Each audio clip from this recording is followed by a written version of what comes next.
think the reason I like to get involved in anything like this is because why it might appear that, oh, you've been asked to be a presenter, so you're coming just to present. Absolutely not. For me, it's as equally as important that I'm going to learn from Tom, I'm going to learn from Christina, I'm going to learn from everybody that will be part of the panels, and I will take things back, and from that I will actually change some of the things we do. And I think that's invaluable for everybody.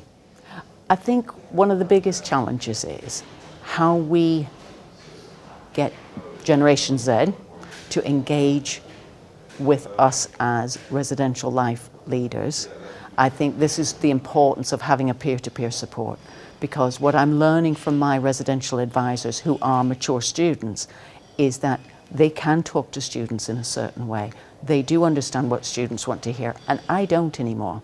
Might think I act like an 18-year-old sometimes, but I definitely don't have the same views on how people should interact with each other.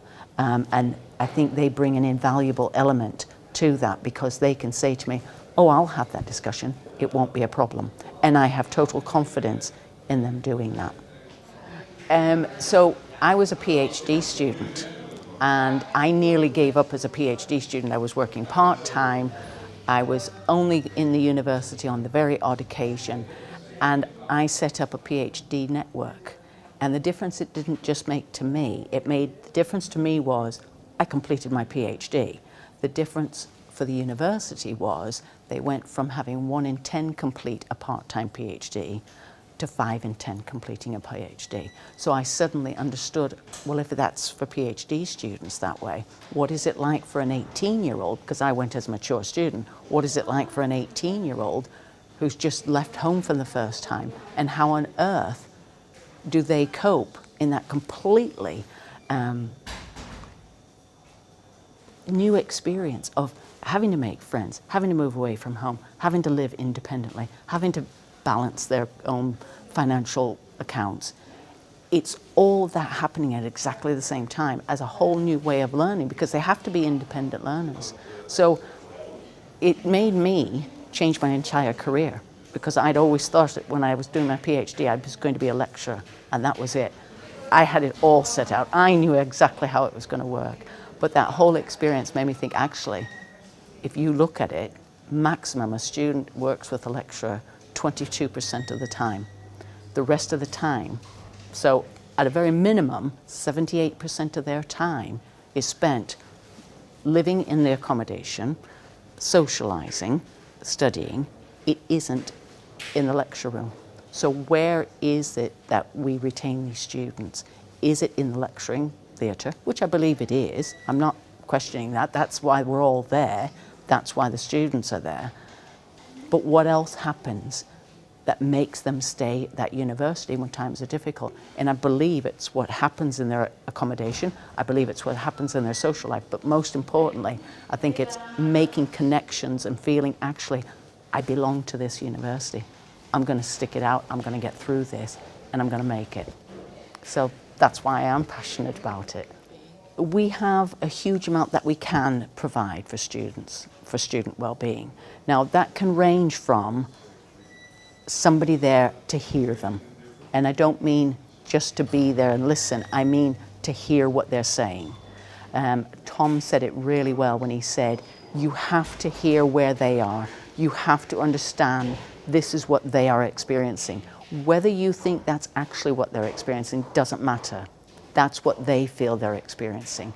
So we can go from that end up to, we can provide full professional counselling and well-being support through our counsellors who work at the university.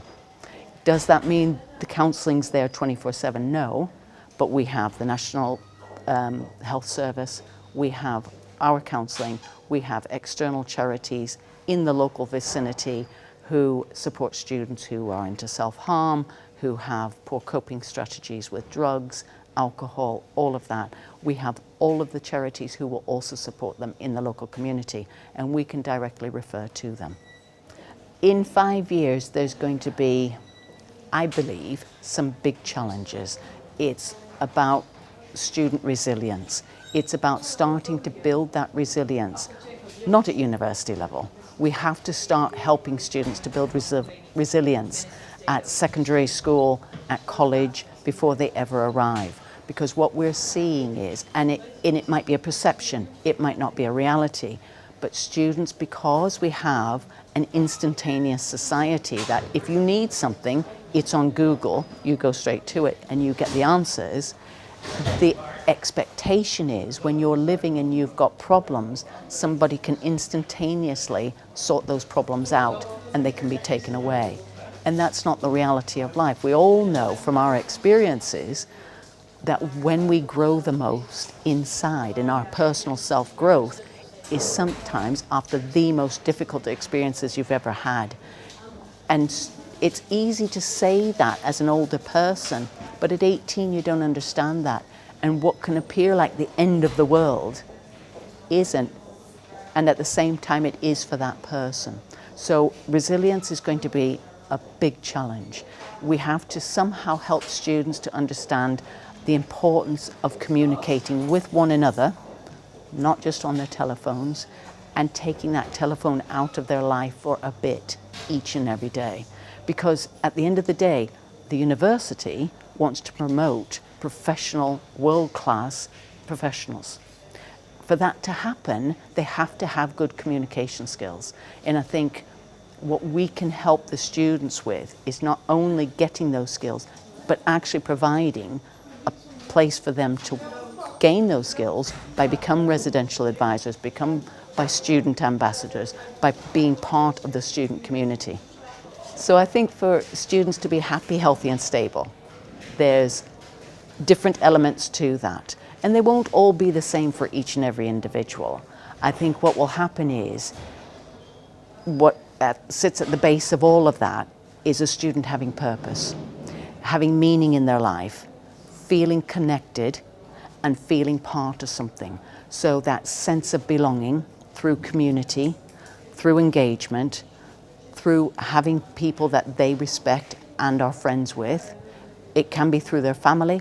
Hopefully it will be through their university community, their student community, but also in the longer term, the wider community. Because what we really want for them, longer term, is to understand their purpose in that community. So that's why we try and get students engaged in their local community, within the accommodation, within the university, so they start to understand where they sit and their importance in making that a really good experience, not just for themselves, but for everybody else. And what you see is the students who start getting involved with volunteering, with societies, with the local community, even with jobs and just getting friends and all the rest of it, is that they change and develop much more quickly than the students who remain isolated, who stay disengaged with what's going on around within their flat or the local university. And so the purpose is to give them a purpose. And hopefully then, they'll then start to grow like all the other students do. I think that's what we all find. If you think about it, and it might be different for you, but people I've spoken to, we all start out thinking, I mean, at 12 years old, I was going to be a GP and I was going to sort the world out being a doctor. Now, I've become a doctor, but a PhD doctor, and I haven't gone into medicine. So we all start out with fantasies or hopes and dreams, but it's our experiences that actually drive that. So it's not that that might be appropriate for that person, and that where the goal they set out to start with might be the goal they actually finish with, which is absolutely wonderful. But it's the experiences within that goal and that achieving that goal that get them to where they want to be. And one hopes gets them to where they want to be. And I think it's also being willing to stand back and look at yourself and say, actually, does this work for me? I thought this is what I wanted to be, but now I'm starting to understand myself a bit more. I'm becoming an independent individual adult. Is this really my purpose? And I think it's all of us. If you've got a purpose, if you've got a passion, then you're going to achieve what you want to achieve.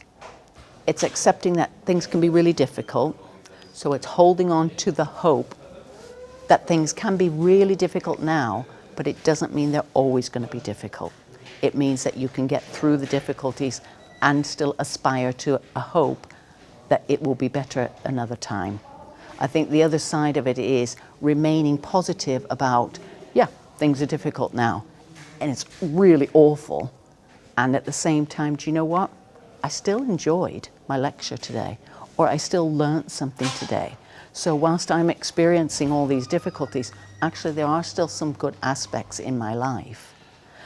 And it's also knowing that actually as a person, each and every one of us can make a difference. Because if you think about every time you talk to somebody, every time you say hello to somebody, people that you meet that you don't even know, you smile at them and they say, really enjoyed that conversation, you know, if you've had a conversation or whatever. So you can make a difference, and letting other people know that they can always make a difference.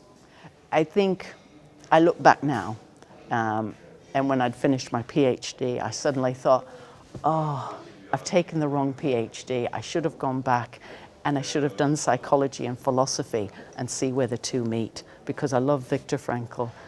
I love reading about that, and I started to bring that into my PhD at the end. But at the same time, it's all about personal identity, and it's all about philosophy and where that psychology merged to make that personal identity. Yeah. I think today's been really helpful. Tom and I deliver a very different service. We both have the same hopes and dreams that we will deliver within our service, but the way we go about it is completely different. So I can't wait to hear about what's happening with Christina and what they do. And really open my eyes to, okay, so if we are delivering these services in such different ways, but with the same hopes and aspirations of what we will achieve, are we doing it the right way? Is there scope for change in the way we do it? Are there better ways than what we're currently delivering?